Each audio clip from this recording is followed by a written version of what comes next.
চীনের কাছে 50 বছরের পানি ব্যবস্থাপনার মাস্টার প্ল্যান চেয়েছে বাংলাদেশ। শত শত বিস্তৃত নদী ও পানি ব্যবস্থাপনা পরিচালনার জন্য চীন থেকে 50 বছরের মাস্টার প্ল্যান চেয়েছেন প্রধান উপদেষ্টা অধ্যাপক ডক্টর মোহাম্মদ ইউনূস। আজ শুক্রবার বেইজিংয়ে রাষ্ট্রীয় অতিথি ভবনে চীনের পানি সম্পদ মন্ত্রী লি কেইং এর সঙ্গে বৈঠকের সময় তিনি এই আহ্বান জানান।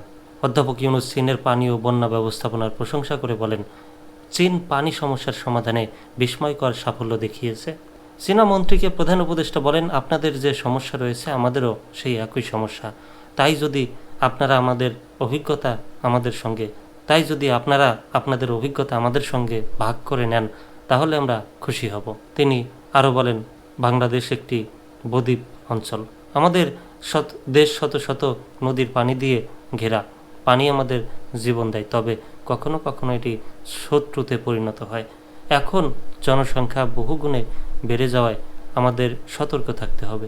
নদী ক্ষতিগ্রস্ত হওয়ায় কোনোভাবে যেন আমাদের পরিবেশের ক্ষতি না হয়।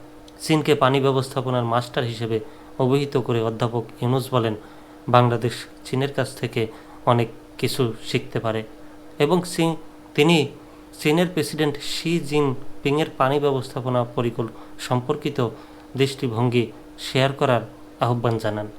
তিনি বলেন, আমরা আপনাদের কাছ থেকে শেখার জন্য এখানে এসেছি। কিভাবে আমরা পানি সম্পদকে জনগণের জন্য উপযোগী করে তুলতে পারি। প্রধান উপদেষ্টা উল্লেখ করেন যে জনসংখ্যা বৃদ্ধি ও উন্নয়নের চাহিদার ফলে নদীর তীরবর্তী ভূমিগুলো দখল হয়ে যাচ্ছে। তিনি বলেন, একই চাহিদা ভারতের উজান অঞ্চলেও বৃদ্ধি পেয়েছে। এছাড়া পলি জমার কারণে নদীগুলোর মাঝখানে নতুন ভূমি তৈরি হচ্ছে, যা কখনো কখনো নদীগুলোর প্রবাহ বাধাগ্রস্ত করে এবং তাদের মৃত্যু ঘটায়। চীনের পানি সম্পদ মন্ত্রী স্বীকার করেন যে চীন ও বাংলাদেশ পানি ব্যবস্থাপনায় একই চ্যালেঞ্জের মুখোমুখি।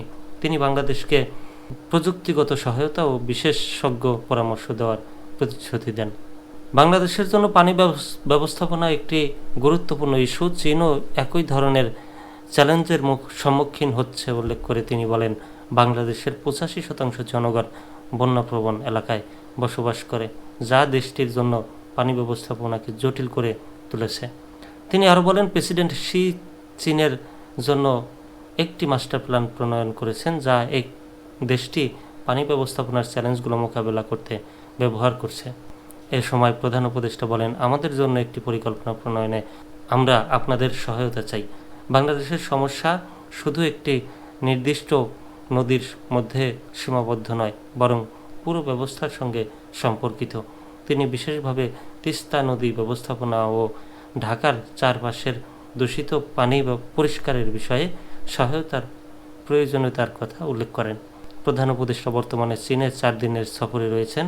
সেখানে তিনি চীনা নেতৃবৃন্দ ও বিনিয়োগকারীদের সঙ্গে বৈঠক করে পারস্পরিক সহযোগিতা বাড়ানোর প্রচেষ্টা চালাচ্ছেন।